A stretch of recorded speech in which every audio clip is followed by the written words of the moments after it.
2, 1. It is Monday after a very, very busy week, and we are back on KSAT News Now. Thank you for starting your work week with us. Welcome back. You've been off for a few days. Yes. Happy anniversary. Oh, thank you. Yeah. So, yeah, been off for a few days, and you know, it's really kind of interesting just to kind of get back in the swing of things. I did traffic this morning for the one and only Steven Cavazos, so I had a really, really early start time. Well, it was like a rude awakening.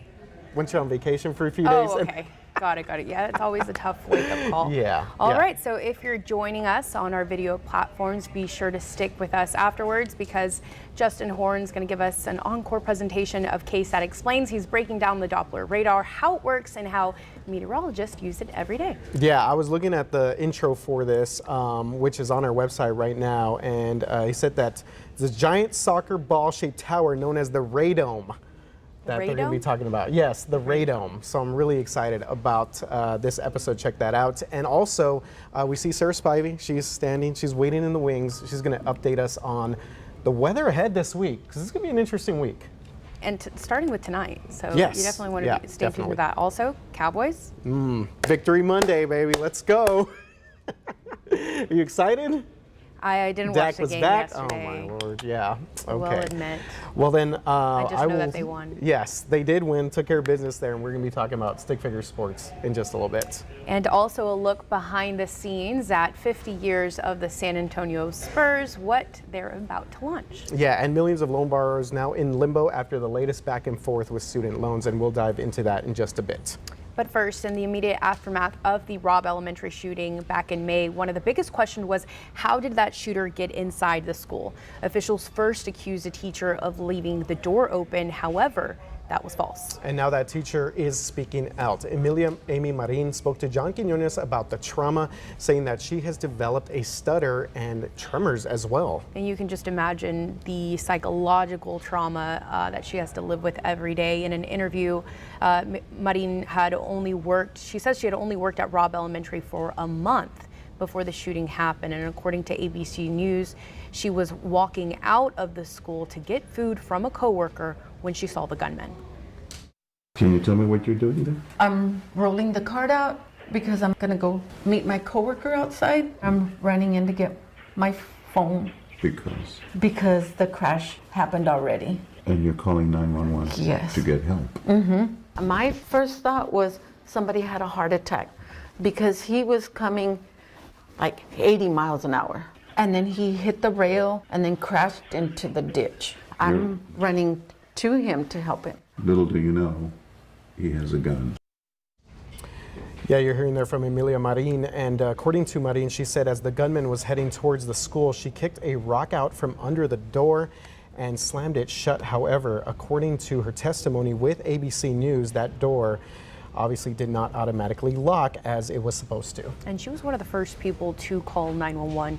She said DPS Director Stephen McGraw's job was to watch that video from beginning to end, adding, quote, "You chose not to watch the whole video. You chose to blame me," end quote. Yeah, and that was, of course, a few days after the shooting there when he spoke at length about the timeline of everything that had happened and did say, in fact, that that teacher left it open. So in a statement to ABC News, a DPS spokesman said in part, quote, "DPS corrected this error in public announcements and testimony and apologizes to the teacher and her family for the additional grief this has caused to an already horrific situation," end quote. And obviously, I mean, this has taken some time for her to process. She continues to, but to have the courage to speak out, and you're speaking out against an agency who blamed her, you know, so I can't imagine what she's dealing with, but it's so important, again, why the victims in the aftermath are speaking out and sharing more of their testimony and what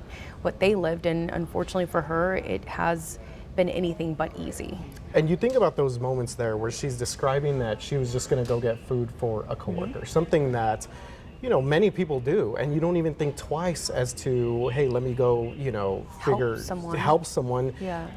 She obviously there stated that her intentions were to help an individual, and never, of course, would anyone had ever thought that that would happen there. Yeah, and I mean, you think about the other two gentlemen, right, who, same thing, they thought it was normal, quote unquote crash, and they try to help, and they ended up, hearing that gunfire and running for their lives. Yeah. So again, piecing together exactly what happened and finally hearing from her. Yeah, you continue to hear these stories, and every single time they're just more and more heartbreaking.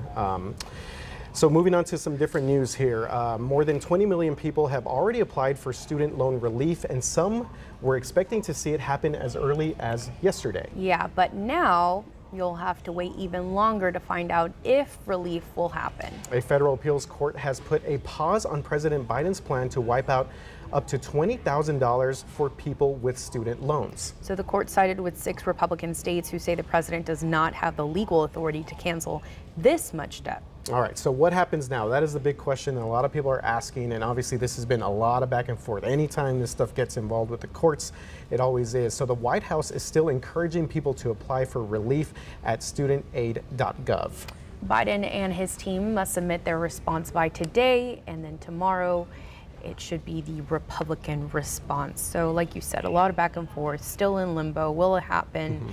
This has given many some hope that are, drowning in debt. But then we've obviously heard the other side of things where people who have paid it off or just don't feel like the government should be taking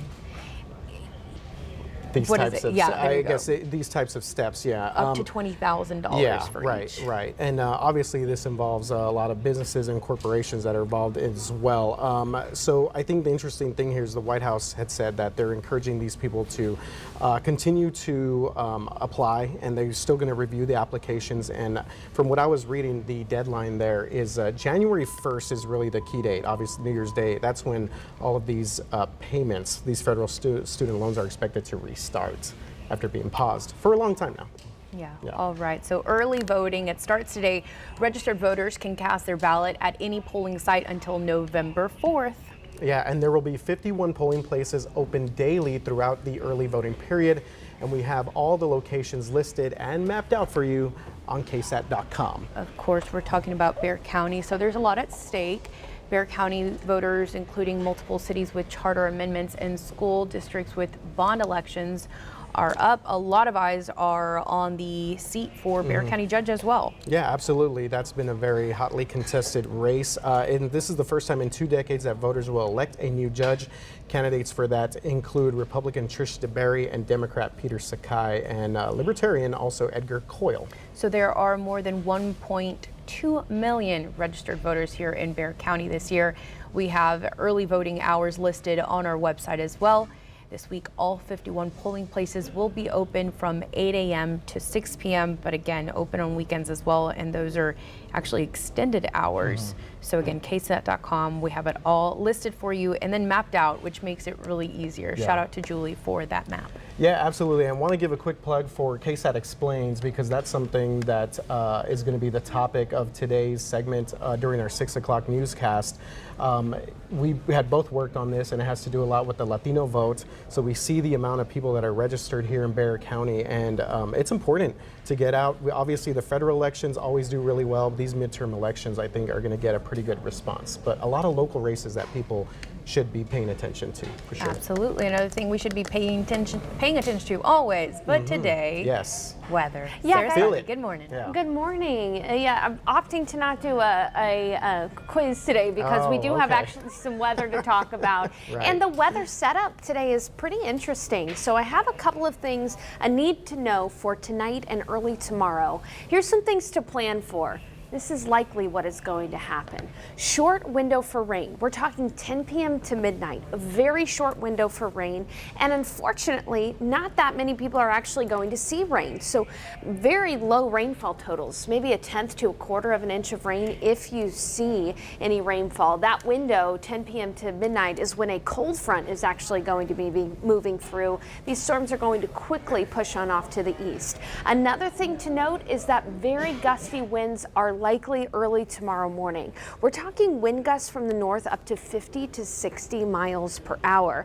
pre-dawn Tuesday. We'll talk a little bit more about the impacts that can have. But these are the three things I want you to plan for. What we'll be watching for during that short window of rain from 10 p.m. to midnight is a severe thunderstorm warning or two for some damaging wind gusts, especially east of I-35. So let me take you through the futurecast here. This is a look at this afternoon. We expect clearing skies. In fact, I can see out the window right now that we are seeing clearing skies as we speak. It'll be a warm afternoon with highs in the 80s. Then here's that window of rain, 10 p.m. to midnight, right along that front. And again, notice that most of the forecasting models are positioning to this east of I-35. A very broken line of storms. It's going to be very quick moving. And then behind that front, we'll actually see a rain chances in. Skies will clear early tomorrow morning. It should be clear, but it is going to be windy. So a timeline for you here, again, 10 p.m. to midnight, about 40% coverage will be in the 70s. Once that front moves through, temperatures are going to fall into the 50s by early tomorrow morning. This is pre-dawn. And then notice skies are going to be clearing, but it's during those pre-dawn hours that we'll have very windy conditions with gusts up to 50 to 60 miles per hour.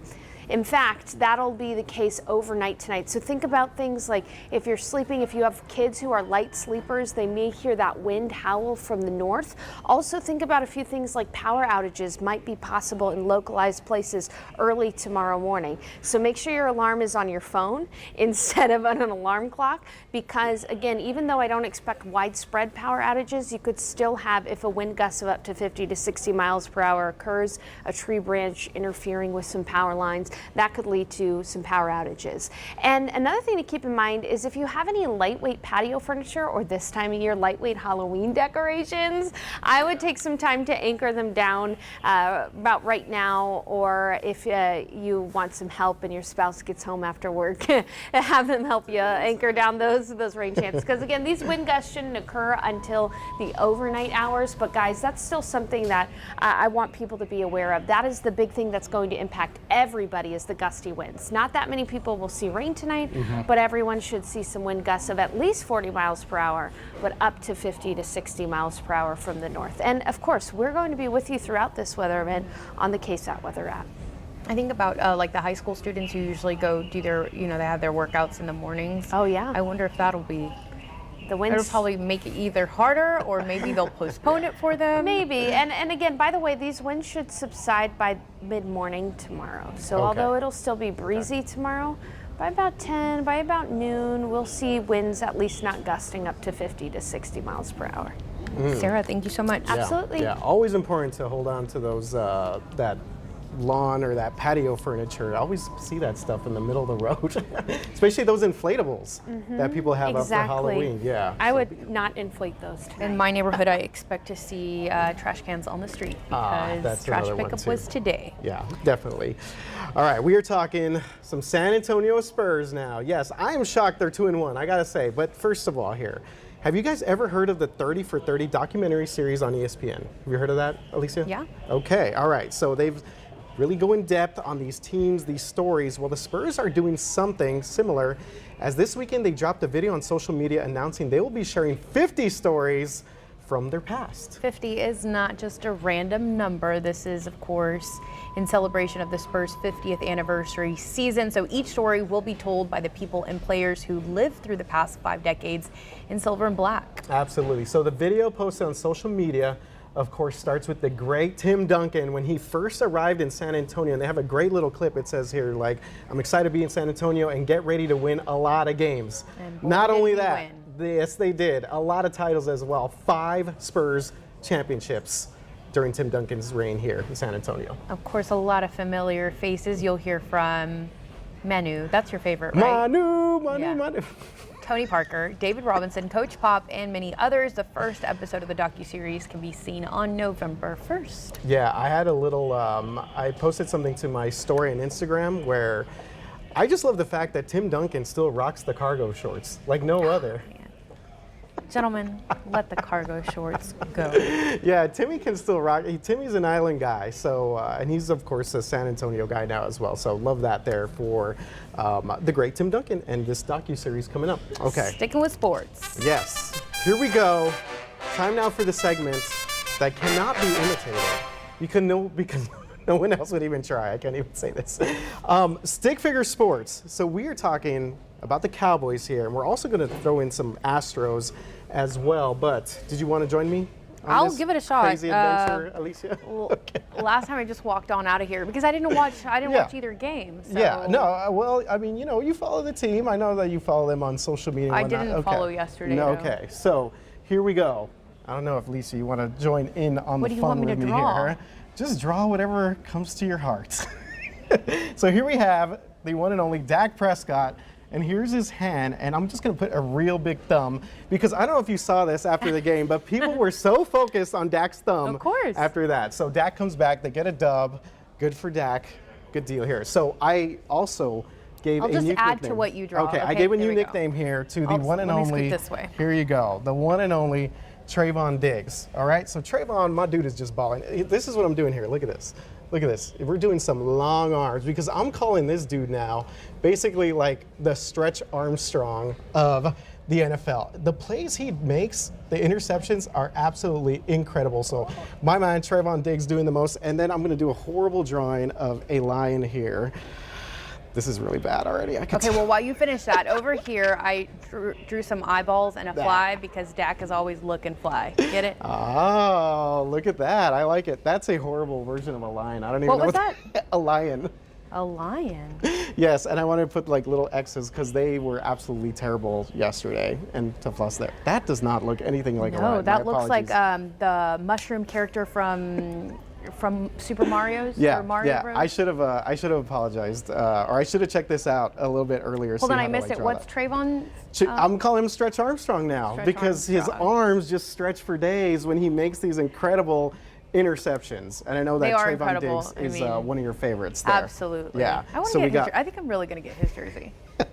So we got the Dak thumb. He is back. Did not look great. Looking fly. Don't yeah, forget that's it. pretty good. That's pretty good. I got to give you props on that. I think you Okay, beat and me in then this are one. you doing anything with the Astros? Oh yeah, here we go. Okay, how do we do this? All right, so boom. All right, Astros, here we go. Again, they have the same kind of logo as the Cowboys a little Ew, bit. So no, they represent the H right there, yeah. And we were talking about boom, take off, baby. This is rockets all the way up there. Boom, take off. Here we go. Because we're going back to another World Series. They have beaten the New York Yankees. Part of the team yet again. Beating the New York Yankees. I've used this before, Big Apple, but yeah, they totally Destroyed it. Knocked them out, yeah. Rotten apples. Yes, they did. Astros sweep the Yankees to go back to the World Series 4th time out of 6 years. Okay, you want to add one there? And we're all Smiley happy. face. All right. Yeah, I thought you were job. going to draw like Jose Altuve or something like that. No, maybe like a phone for another selfie. Were there any run-ins this time? Oh, no, No, not that I no. know of. Yeah. Security's gotten better. Okay, Good for there you, we go. Astros. Yeah, there we go. So congrats to the Cowboys and Astros, of course, getting it done this weekend. Busy sports weekend for sure. All right, you guys, that does it for KSAT News Now. Tune in tomorrow at 11 a.m. Have a good day. Bye.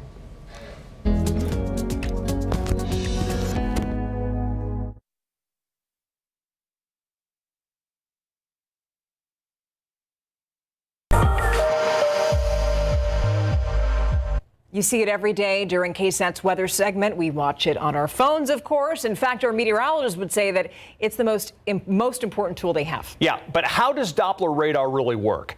How can it see a storm? How does it see bats? Where are these radars? All questions that we hope to answer in today's KSAT Explains. And naturally, we recruited one of our own meteorologists for this one. Here's Justin Horn. Bracken Cave is the home to the largest colony of bats in the world. We're talking about 20 million Mexican free-tailed bats. For those who have never been to Bracken Bat Cave, the bat emergence is a sight to behold. Right there at the cave, we call it a batnado because there's literally a swirling vortex of bats there at the cave. And then you can see them streaming away, this river of bats in the sky. What these bats lack in size, they make up for in quantity, which explains why we can see these fascinating creatures not just with our eyes. If you've ever wondered where Bracken Bat Cave is located, you need look no further than Doppler radar. During the evenings in the summer, you can often see them coming out of the cave. It looks like a circle on the radar. You can sometimes see them coming back into the cave in the mornings as well. We have a batnado at night and raining bats in the morning. All due to their feeding schedule. And this giant soccer ball looking structure sees every bit of it. The radar will rotate around and send out pulses in all directions. Matt Brady is a meteorologist at the National Weather Service in New Braunfels, where this Doppler radar is located. Brady knows radars inside and out. So this is an interesting case because we had thunderstorms and then the bats came out after the thunderstorms. Those pulses Brady speaks of are radio waves sent out from the radar that bounce off objects in the atmosphere. Any objects, as is the case with bats and occasionally insects like butterflies. But most commonly, it's weather. Once the energy strikes an object, it scatters in all directions. Only a small portion of the energy is scattered back to the radar. But that's how we know it's there. The radar can also detect the movement of that object away or towards the radar. Measuring this works like sound waves and the Doppler effect, hence the name Doppler radar, which is what all modern weather radars are. It then takes that data, converts it, and maps it. We look at it constantly every day. It can be argued it's the single most important tool for a meteorologist, but that wasn't always the case. Radar has come a long way. Radar really was developed to assist in maritime navigation. In the early 1900s, ships needed radar to avoid collisions in the fog. Then, as World War II approached, it was the Army Signal Corps that developed radar as a means of defense. In fact, the U.S. Army Signal Corps coined the acronym RADAR, Radio Detection and Ranging. In 1934, they conducted experiments on behalf of the United States Navy because the Navy was concerned, again, back about maritime navigation. By wartime, these experimental radars could detect aircraft too, as was the case on December 7th, 1941. They spotted a flight of planes 136 nautical miles north of Oahu. Of course, it's the Japanese invasion fleet for Pearl Harbor. Many countries experimented with radar during this time, and it took off. Radar was a boon for air traffic controllers. It also was later developed for radio astronomy. Traffic cops now use it later on to check with speeders. But it was detecting weather where arguably it proved most useful. So after the war, some of the radars were donated to the Weather Bureau. Now there are 159 weather radars strategically placed throughout the U.S. and its territories, and they've been in use ever since. And they've improved. About 10 to 15 years ago, there was new technology that the Doppler radar has adapted called dual polarization. This means we went from only looking horizontally through the atmosphere to looking horizontally and vertically. This change has been a huge step forward in the world of meteorology. It can tell us how strong a thunderstorm may be. It could also detect possible rotation. And for Brady, this very technology helped in a severe weather outbreak this past March. While we were in the KSAT Storm Chaser, he was radar operator at the National Weather Service that day. It was a significant tornado. It was an EF2. Brady and the National Weather Service, who are responsible for issuing warnings, tagged their tornado warning with the wording "tornado on the ground," without any eyewitness confirmation, because they could see debris on the radar kicked up by the tornado itself. This helped get word out faster. For San Antonio, we utilized two radars, one near Brackenville and this one in New Braunfels. We wanted a closer look, so after a 90-foot climb up some pretty steep steps, we make it inside the radome, which protects the radar itself from the elements. It looks kind of like a soccer ball. Right now we're inside the radome, and if the radar were in use, it would be spinning around. It's on the other side of this dish where waves emit and return near the speed of light. During calm air, during calm weather, it's going much slower, but then during very violent weather, like tornadoes possibly, it's really spinning fast, and it's making cuts in the air very quickly, as fast as it physically can. It's a big piece of machinery, and if a human were to stand in the way of the emitting waves, which is not advised, you'd feel your body starting to heat up like a microwave. The radar tilts so it's never aimed towards the ground or us, but instead through varying parts of thunderstorms. And that could allow us to see higher up in thunderstorms and see if a hail core is developing above the ground. In other words, we can see if a storm may produce large hail before that hail even makes it to the surface. We can even see the difference between sleet and snow. At the end of the day, it's all of these things that make radar invaluable. It helps you plan your day, it helps us forecast the weather, and if you ever want to know what the bats are up to, it helps with that too. For KSAT Explains, I'm Justin Horn. It's science. Fascinating. If you would like to see more KSAT Explains episodes like this one, take your phone out, scan the QR code on your screen right now. It'll take you directly to the KSAT Explains webpage. Expect a new episode every Monday right here on the News at 6.